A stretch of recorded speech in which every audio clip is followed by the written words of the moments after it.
what can you say about the world today? So as we all know, the world is constantly evolving. Unlike sa una, is limited resources na kita. Karon, daghan na kitag mga machineries and technologies para makahelp sa atong mga daily needs and daily works.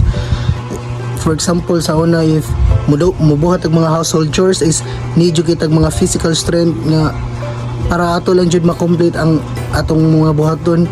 Karon is nanatay mga machineries and technologies nga mo help nga para mubuhat sa atong mga buhaton nun.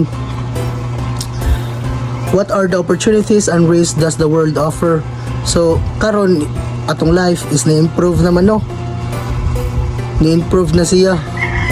Daghan tag mga opportunities na makita o mga opportunities nga mapa-improve atong life sad, like mo palitag mga technologies and daghan na kitag mga